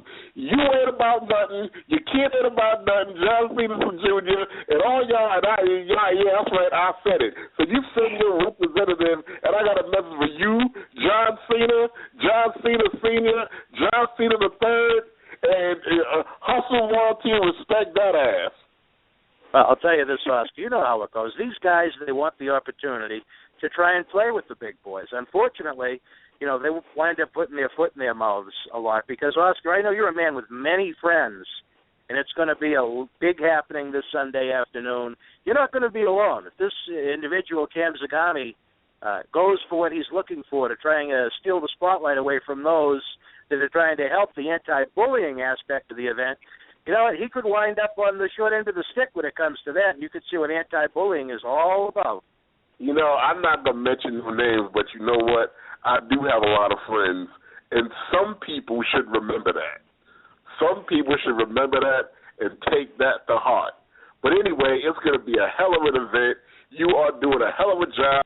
How many people have you reached with this message so far online? How many? I know just the Facebook advertising. I mean, we do all kinds of different things, but with Facebook itself, it's pushing 40,000 people we've reached just since Sunday. It's really cool the amount of people in the Deer Park, New York area we've been able to reach, and that's not including all the different online advertising we've done on different wrestling sites, the different publications that have carried our press release, the different online videos we've done on YouTube and different websites. It's really cool. It's a positive thing what you're trying to do. There was a little Christmas magic in the air, and we had to kind of regroup about 10 days ago, but the way everything's been going ever since, it's been a completely positive direction for a great event. I don't know if you guys have covered it from top to bottom. I've been crazy busy here tonight at MWF Studios up in Boston, but, you're talking about an autograph photo fan fest, interaction with the superstars beginning at 1 p.m. at the Deer Park Community Center. Not only be able to see these people, superstars that you know from national television, you can get an autograph from them, a photo with them, shake their hands, say hello, share a memory with them. Rob Van Dam, how many times did he hold the world championship? Oscar, you were the manager of champions. Gangrel, a well-remembered superstar from the WWE Attitude Era. And, who will forget when Vince McMahon tried to pull Zach Gowen's leg off on SmackDown? And that's just the beginning. That's just the fan fest. Plus, we have live wrestling at 3 p.m., all-star wrestling from all over the Northeast. I know there's going to be some talent coming down from New England as well as the tri-state area, which I was informed of earlier on. I'm really looking forward to seeing some of these athletes that I may not even be familiar with. We're going to have great charity auctions and raffles. WWE has provided some great stuff that we can use. We're going to have, like I said, autographed photos available, all kinds of different merchandise. And it's all to help a great cause. I know you're going to have some great musical acts that are going to be part of the event, Oscar. Mimi, tell us about the musical act that you lined up. Oh, Mimi, my friend, how are you? I didn't know you were on. Hey, Dan, how you doing? How are you, my friend? I'm doing good. You need to get some rest at some point. I'll tell you, the gas tank's been on empty since about Sunday night, but that's a different story for a different time. I believe it. We have Atlas coming in, and she's a rapper out of the Brooklyn area, so she's gonna come in and perform for us. Very positive. I'm a fan. I like her music. I like her style of rap, and she's gonna come in and do some performance for us. Yeah, it's going to be great. I saw a picture of her. She is a lovely individual. I look forward to hearing the music. Yeah, she's beautiful, and she's talented as well, so hey. That's just another bonus for all the fans that are going to be on hand this Sunday in Deer Park, New York. Now, I'll tell you, Oscar, what about Quincy? He's going to have some great giveaways for the fans at different times during the event. Quincy Rustani, he's a madman, but he's Al Stowe's best friend. He's a great human with a great heart. and he wants to put smiles on the fans' faces, which is what this is all about. It's all about giving the professional wrestling fans a great experience for their hard-earned dollar. I truly believe in that. Now, make sure you at least get Quincy a Santa hat so he's kind of like in the spirit. With the leopard skin coat? Yeah, he can get a leopard skin coat, but make sure he's got to have the hat. It's better with the hat. Well, we had a lot of fun when we filmed our Christmas special with him and Tony Atlas a few weeks back, but all roads lead to Deer Park, New York, Oscar. I'm telling you, it has been quite an experience trying to put this endeavor together, trying to work with you, our dear friend Renee, Mimi, everybody else that's tried to pitch in. Now it's just a matter of getting the word out. We have information available on Facebook. For complete information, Not Your Mama's Wrestling, you can actually go to BostonWrestling.com. What about that? Boston Wrestling trying to pitch in for an event in New York. Did you ever think you'd see that happen with the Red Sox and Yankees rivalry? Now, see, the reason why that is because Boston is going to be the next site for our very next event, and Boston is the site for our fundraiser in March. So you guys are benefiting a lot from my genius. Thank you very kindly. Well, we're working away. That's all I know. We want to let as many fans as humanly possible know about the action, excitement, and interaction coming to Deer Park, New York, Sunday afternoon at the Deer Park Community Center. I've never been to Deer Park. I'm looking forward to it. Like I said, I wish I was rolling on down 95 South right now, but that's a different story for a different time. We had to listen to John Cena Sr.'s big mouth assistant, Cam Zagami, come down, run his mouth about you being a free meal-loving groveler and some of the – I can't even use some of the lingo he used on Rob Van Dam, but – you know, when you have John Cena Sr.'s money behind you, I guess you can run your mouth as you send out tapes to try and get a job with TNA, WWE, and so on and so forth. But I look forward to seeing some of his interaction with the big boys Sunday in Deer Park.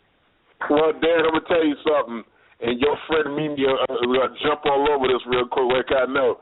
You can roll down 95 South of Long Island just as long as you don't take no cab. Well, you know, I can't say how much I'm looking forward to this. It's a positive event. I think all the kids that come out can certainly get a great message from it. Again, in addition to not only seeing these superstars in the ring, but being able to meet them. I think that's what this is all about. It's what's different than what WWE can present with such a large corporation and they have such giant events.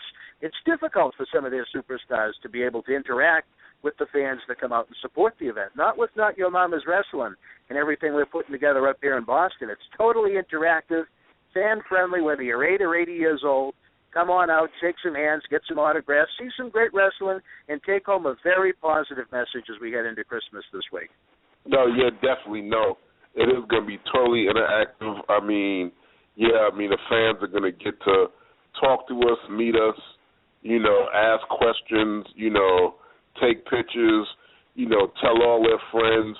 It's going to be, I'm really looking forward to it. I'm looking for a nice crowd. I'm looking forward to a good time, and I'm looking forward to, doing this one and then, doing the next one out your way, kind of like keep this going. 2015 is going to be a really exciting year. I'm glad that we partnered with you and your guys up at MWF. Quincy, I can't wait to see you again, my man.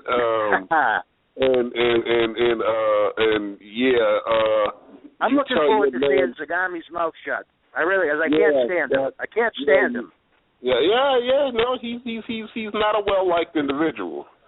Now, if you may remember, Oscar, when we did the sit-down interview, the shoot interview that aired on Thanksgiving Eve that's available on YouTube now, we had the match during one of our breaks. It was Mr. Zagami himself and former WCW star Rick Fuller taking on Bobby Lashley and Big Daddy V. Maybe if you go back and check out the interview, you can see what the Big Mouth is all about inside the squared circle. Yeah, and if I remember right, he got mollywopped during that. So what, he wants some more? He certainly did. All right. He needs a second serving. It's like Thanksgiving leftovers, if you know what I mean. All right, well, Dan, I know you got a lot of work to do. Thanks for coming on. You coming down tomorrow or Saturday? What's that now? You coming down tomorrow or Saturday? I'm still working out the final details on that. Believe it or not, I'm still working away as we speak. Again, I feel like we're in a political campaign. I'm trying to get as many folks involved with this event as humanly possible. We're proverbial knocking on the doors and kissing the babies right now. All right, well, man, we appreciate everything you're doing. We really do. Thanks a lot, my man. We love you and can't wait to see you this weekend. All right, I'll talk to you soon. I hope everybody has a great holiday if I don't see you on Sunday. All right. Bye-bye now. All right. There's doing a big push for the event on Sunday. Can't wait to see Dan and, all the fans and everybody, coming out to support this great cause. Not your mama's wrestling, the bar. Yes. I want to let you know, too, as we were finishing up with Dan here, we do have another fan calling in. I believe a fan. I didn't get the name correctly. If I apologize if I say it incorrectly, but it is from area code 870, and they had a question. So I'll bring them on here. Hello, you're live with Oscar, Mimi, and Sir Mo. Hi, this is Gwen. And what are you guys doing on your tour and promotion? What are you doing? Oh, my goodness. Merry Christmas, honey. How you doing? Merry Christmas to you all. How are you? I cannot believe you are on the radio with us. That's Gwen I can't believe it either. Down there, are you down? It's a blessing. Yes, it is a blessing. So what are you guys doing? No, well, let's see. What are we not doing? We are starting up a company, One of the Equilibrium, where we are servicing athletes and former athletes in wrestling, in the NFL, the NBA, Major League Baseball, horse racing, and everything else. Wow. Dealing with depression and suicide and substance abuse and domestic violence and everything. We started this company up from the ground up. Well, no wonder. Pardon me? I said, no wonder I haven't gotten in touch with you guys. You're on the road. Yeah, that's wonderful. We've been in New York half the month. And where also, are you at now? We're in New York now, Long Island. Oh, my goodness. That is a blessing. How you doing? Blessing. I'm okay. I can't complain. It is so good to be on here. I am very proud of you all, men on a mission. The legacy, what you're doing is wonderful. And I pray that everything comes to accomplishment with it. That was for Oscar and Mo. What you say? No, I was telling them they should have. I was saying they could have said thank you or something. You were. No, I thought saying thank you. Complimented. Thank you, Oh, she complimented. Well, you're welcome. Yes, I am, because I always post on there and put likes and everything. So I'm very proud and I like it. Thank you very much. You're welcome. You're so welcome. And am I on a real radio station? You are on a podcast, which is, yes, it's a radio station, a radio show online. I know. And you're heard by a lot of people right now. I heard of that. Get out of here. Yeah. Wow. No, it's not just we're on the phone and on a conference call talking to each other. You're on online radio, so yes, a lot of people listening to you right now. Are you serious? Yeah, I'm serious. Around the world. Not just in America, but around the world. We got fans here. We got fans in London and all over the country. Oh, that's wonderful. Yeah, they're going to be calling you for dates. Amazing. They're going to be calling you for dates later. Yeah, exactly. Oh, that's fine. That is more than fine. You're going to be a hot little mama here in a little bit. I'm working on it. Mimi, I got to get ready for next year, 2015, so I'm waiting on that. Okay. That's my mission. So. Now, where are you going to be at for Christmas, Gwen? Huh? Where are you going to be at for Christmas? Well, I'm here at home in Arkansas. I want to go to my home, to the city. But I come down with a bad cold, so I wasn't able to go. And Gavin's real sick, too, so. Oh, okay. Yeah. So he's doing okay. I've been here in Eudora. We plan to go hang out with Huh? We plan to go hang out with your brother. We got to invite. Mom let us know we got to invite to come to Christmas at their house. At whose house? Casey. Casey. Oh, my brother cooking? Yeah.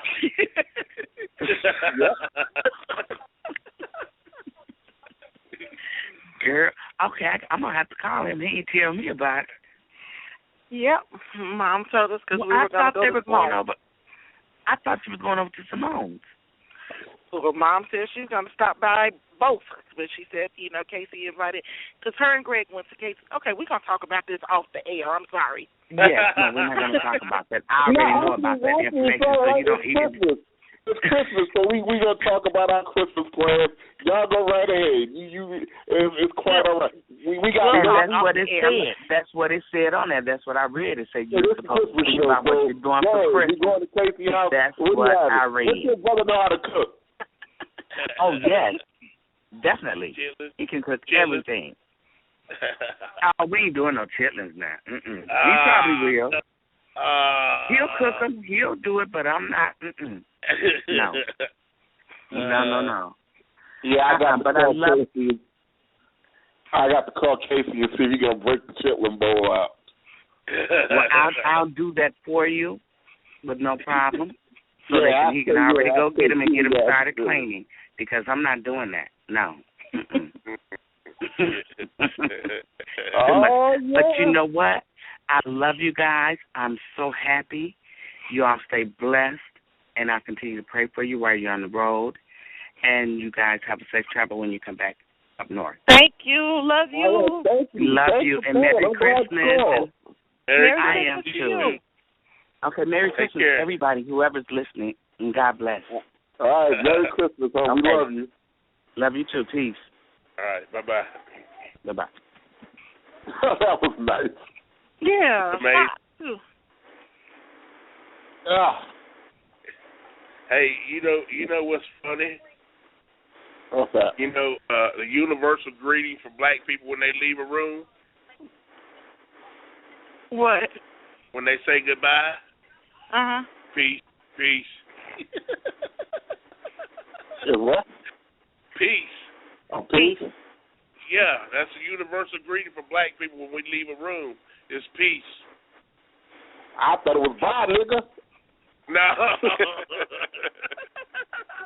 No, it's peace out. Oh, okay. Dude said, bye, nigga. You stupid, man. No, he ain't got much sense. None whatsoever. So, Mo, how are you spending Christmas?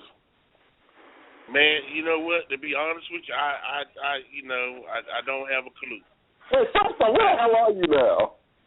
I'm in Monroe, North Carolina. Oh, okay.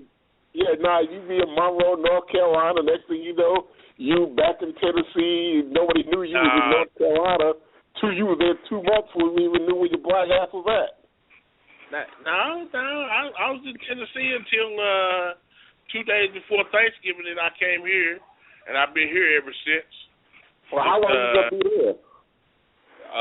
You know what, man? To be honest with you, I don't have a clue. 'Cause right now I'm working on some transportation issues. Okay. So I really don't know. I have no plans right now. So you gonna stay there for a while? It's looking that way. Didn't he just say he don't know? Nah, I just want to. You need to go somewhere and sit down. Look, we can't talk. We ain't got no home to go to yet. I know that's right.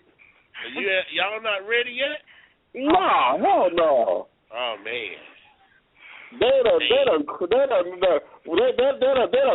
the water meter over there at the house. Okay, the house was supposed to be ready like 3 weeks ago.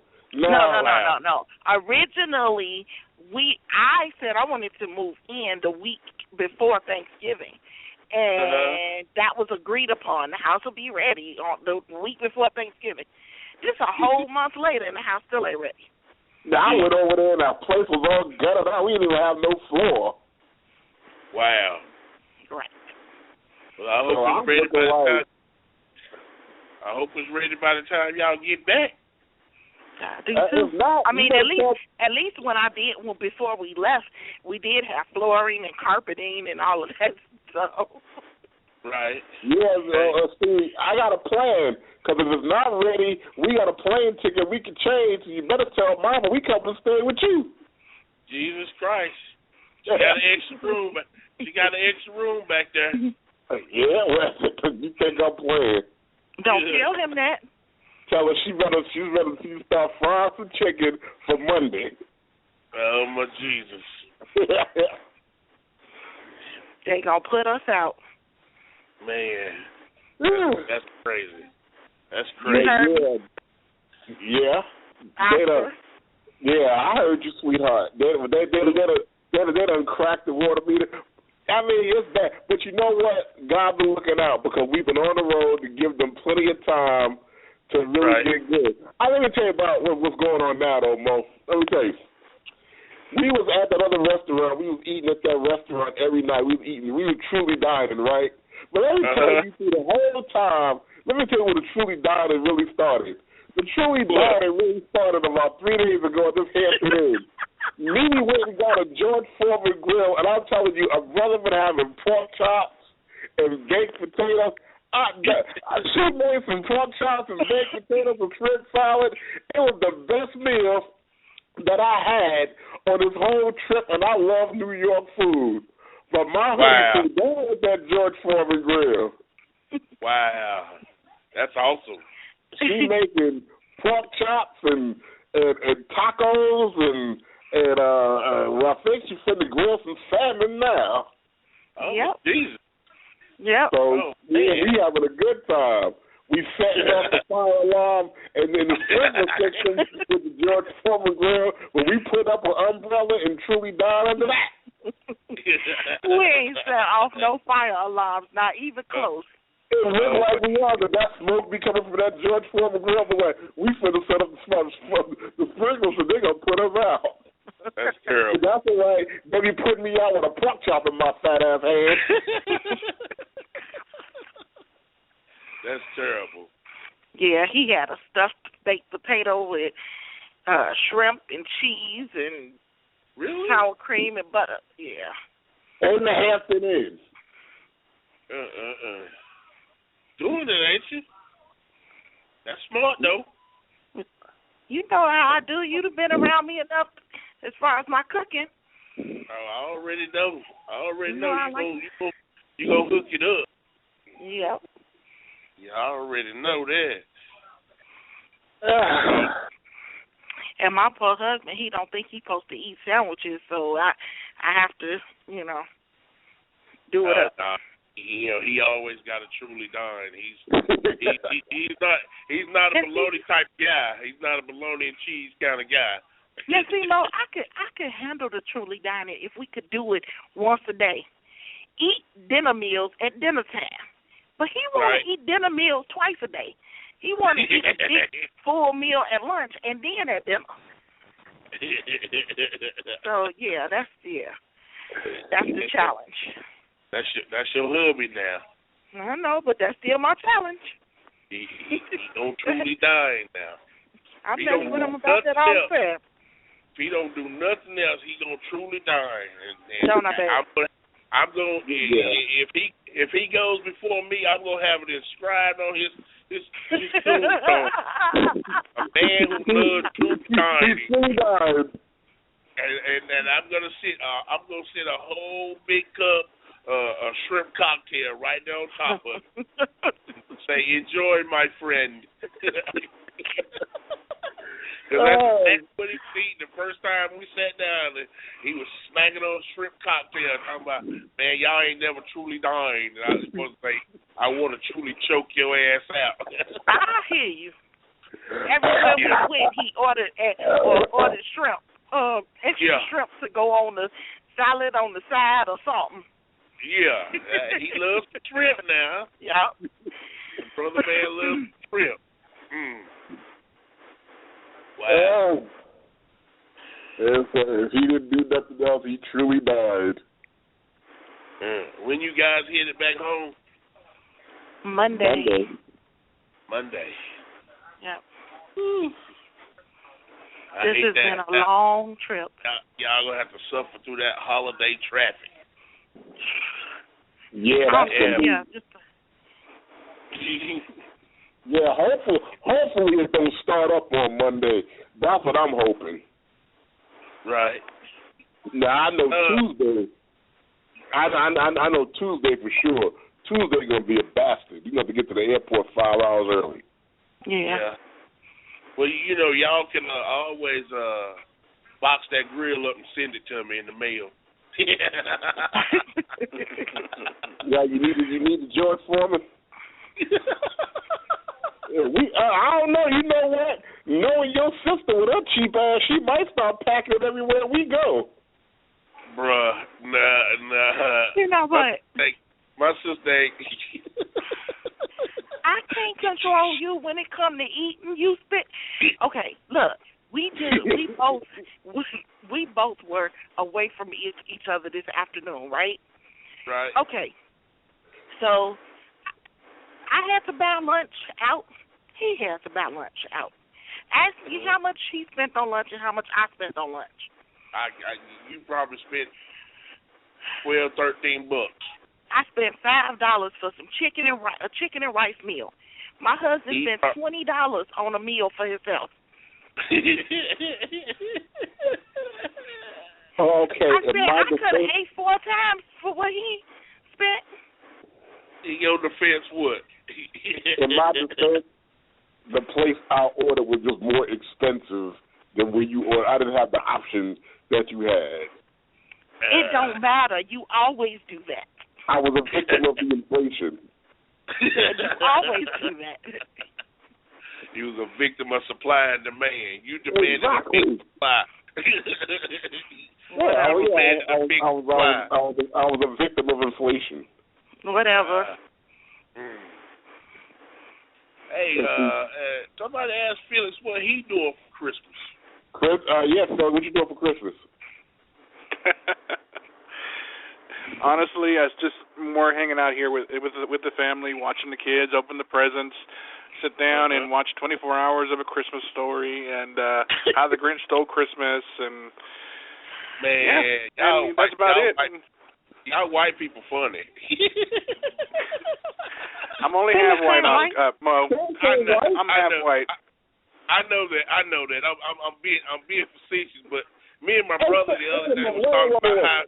What nationality are you? Because I don't even know Almeida. What nationality are you? It sounds Hispanic or something. I've been confused with being Armenian, but actually I am Hispanic. Okay. Well, I mean, you Mexican, Puerto Rican, Dominican, Mexican. Colombian? Are you Mexican? I'm from sunny Southern California, so you know I'm going to be Mexican. Ain't no Puerto Ricans. Not that many of them out here. Cubans and all them are all on the East Coast. Now you didn't run with a gang or nothing when you was coming up, did you? Yeah, MS-13. No, none of that. Los Arenos.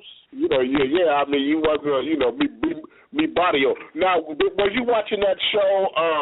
It was a really good show, the one on Fox, and I wonder if it's coming back. I can't remember the name of it. The one with the cop that was raised by the gang leader, and he was playing both sides, protecting the gang, but at the same time, I know what you're talking about. That was on years and years ago, right? No.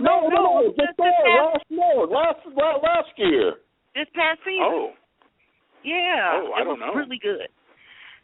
Yeah. I gotta remember. I can't remember. And I watched most of it. I don't know if I saw them all, but it was a really, really good show. It was a Mexican gang. The gang leader was the top Mexican gang in L.A. and he raised the boy. His father got killed when he was a boy, and then he raised them, and then he joined the police force. He was on the gang task force, and he was feeding intel to his Mexican father and the gang so that they would know what the police was up to, so they'd know how to move their drug shipments, this, that, and the other, but at the same time, helping them, stay in power and be in the top gang. It was a really well-written show on Fox. That's a very rare thing nowadays. A lot of shows get bypassed because people just don't care anymore. But, yeah, It's very rare you find an actual good show that people want to watch. Yeah. Like Sons of Anarchy. Yeah, Sons of Anarchy. Well, I never really got into it, but I understand the balance. Okay, now how did that show end? Anybody can tell me, because I knew about it, but I didn't watch it. So, what happened to season finale? I'm sure Mo watched it. Did you watch it, Mo? Yeah, they teased this. They teased this thing where, Jax gave up the presidency of the gang, and they teased this thing where, he was gonna. They kind of teased it like the gang was gonna, the biker gang themselves was gonna kill him. You know what I'm saying? Because you don't just walk away from the gang, man. It's blood in, blood out. So they kind of teased the ending of, the biker gang gonna kill him. They had him standing there. A couple guys put their arms on him. The new president picked up the gun to ask him, "Are you ready?" He's like, "Yeah, I'm ready." And so instead of shooting Jax, they shot one of the other guys. They hugged up. Jax got on his bike. He rode off into the sunset. He stopped beside the highway at his daddy's memorial, talked to his dad a little bit, because the whole thing was he didn't want his sons growing up joining the biking, joining the crew. So he sent them off. And he had killed all these people prior to that, all of his enemies. He tied up loose ends, got the cops chasing him. So in the last scene, he's got like 50 police cars and the half a dozen motorcycles, state trooper motorcycles behind him. He's going down this 2-lane road, and as he crests around this one curve, you see an 18-wheeler coming straight at him, and then they do this kind of flash inside the 18-wheeler, and it's the guy from that, what's the name of that movie, Felix? Shield. The guy Which from one? The Shield. From The Shield. Oh, that is Chiklis. Michael Chiklis.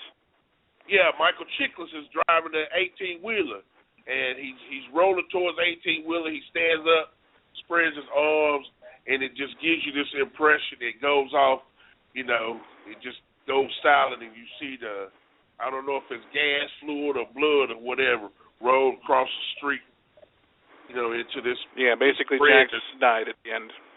Yeah. Or at least that's what they gave you the impression of, anyway. Right. I mean, they left it open if they wanted to come back. You know what I mean? Because they didn't actually show him.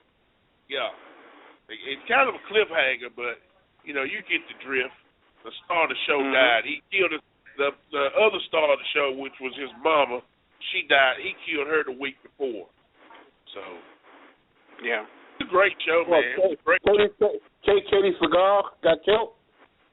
Katie Seagal. She was amazing in that show.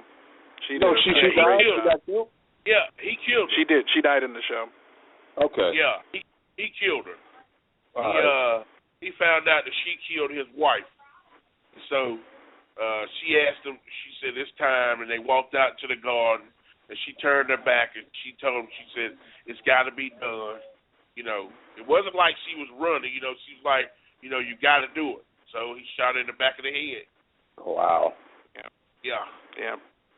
Well, what about the son, the young guy? That's what we're talking about. Jax is the son. Yeah. Okay. If you're talking about Jax's boys, they went off to the farm. What about Ron Perlman? Oh, he got killed off in season 6. Oh, yeah. Okay. Yeah. So it was a great show, man. It was a great series. It's on Netflix. If you guys ever decide to watch it from beginning to end, it's worthwhile watching. If it'll get you hooked. It'll get you hooked in. Yeah. I just became a Netflix subscriber, so yeah. Yeah, you want to sit there. You'll sit there. You'll want to watch every episode from front to back once you start. It'll just draw you in like that. Your man on TV right now.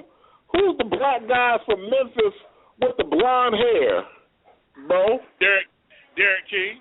Yeah, he's on this some wrestling show that's coming on WG in America. Wrestling with Death. Yeah, Wrestling with Death. Yeah, the guy that produced that show, The family that runs the funeral home. Yeah. That's the guy that handled Nelson's cremation. So why we ain't on wrestling with Derek? Derek works for him. Oh, for real? Yeah, the guy's a promoter. The guy that owns the funeral home. The guy that owns the funeral home is a promoter. The show is they bury people by day and they wrestle at night. That's why it's called Wrestling with Death.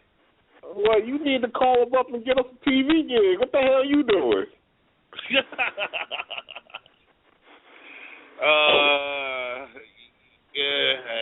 I mean it's a great thing. Some things you don't want to be a part of. Wrestling. Hey guys, we do have of course we got like maybe about 9 minutes left, but we do have one more caller. Okay. You guys, let's go ahead and bring them on here. Area code 718. You're on with Oscar, Mo, and Mimi. All right, who's this? It's Evan Ginsberg. How are you? Evan, how you doing, man? All right.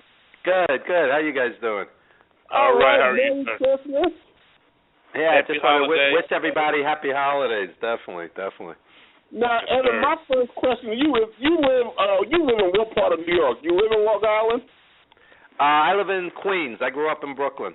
Okay, so how the hell are you 10 minutes from my current position and I ain't seen you all week? That's my first question. Well, I'm gonna see you Saturday on my TV show, so we're gonna have a good time.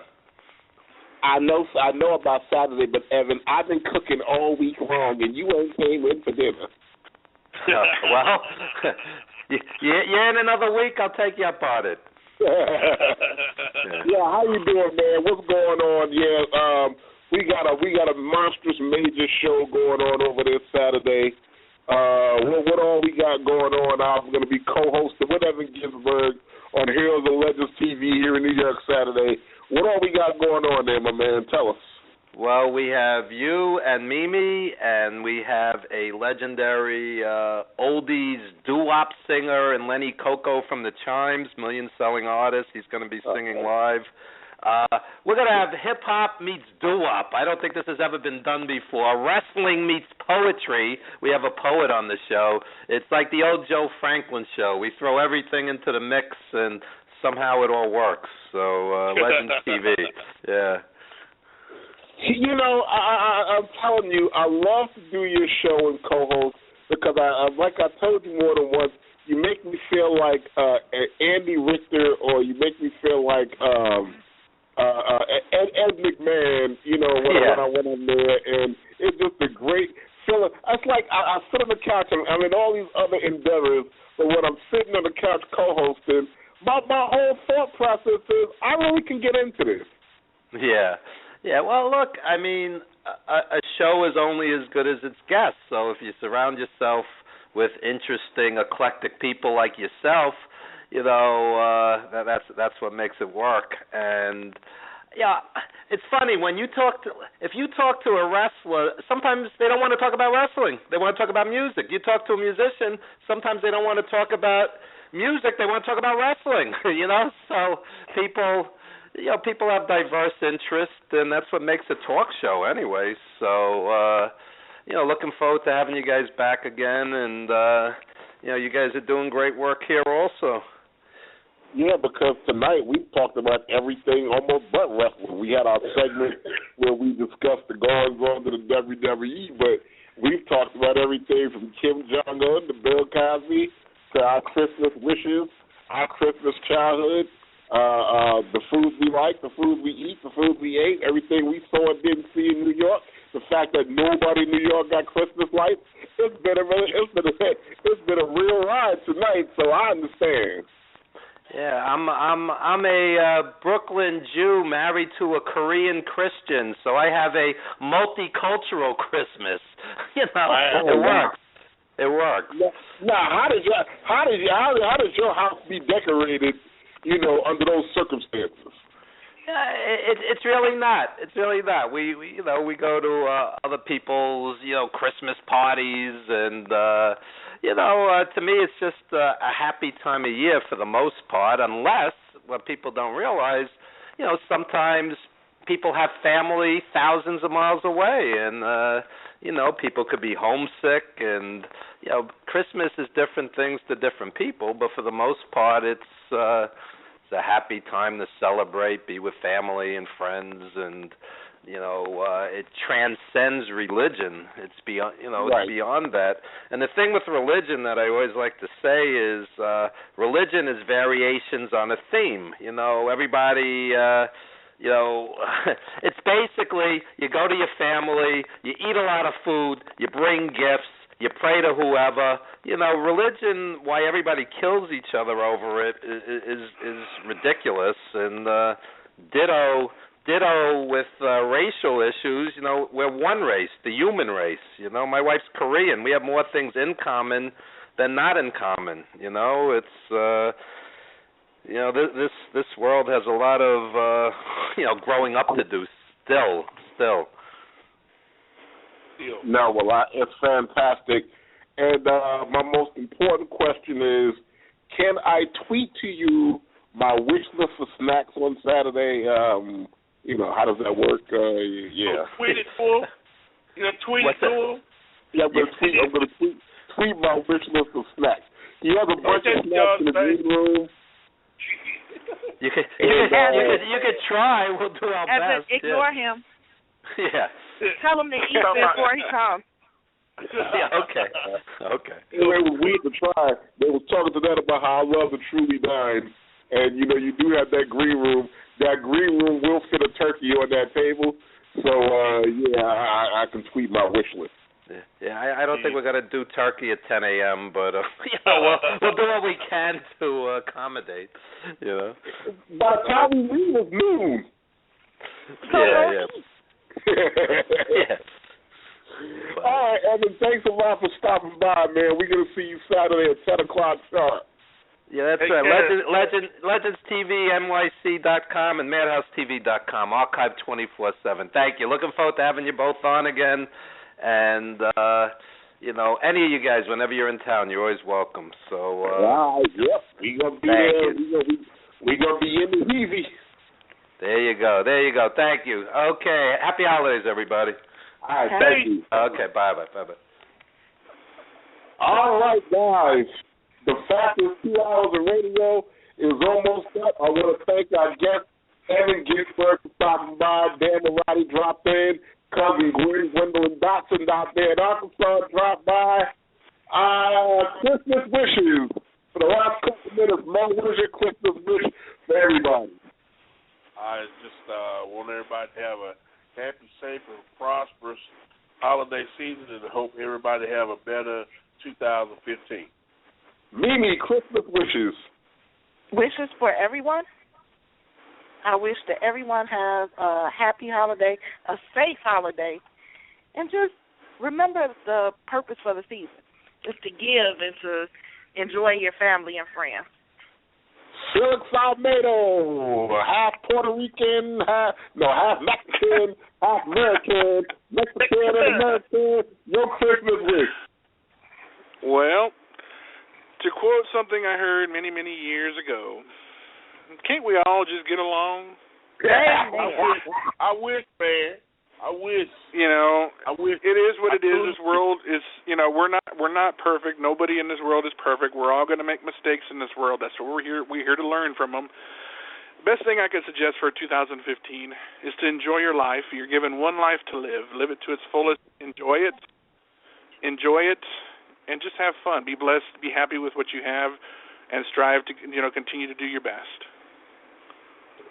And my Christmas wish finally is that Jeremy Seabolt and the folks down at SFW Wrestling down there in Indiana, because they have an event in Gary, Indiana, that they do not get bugged or nothing by the Negroes they try to get in front of on Saturday night. Because they are having their event in the heart of the hood in Gary.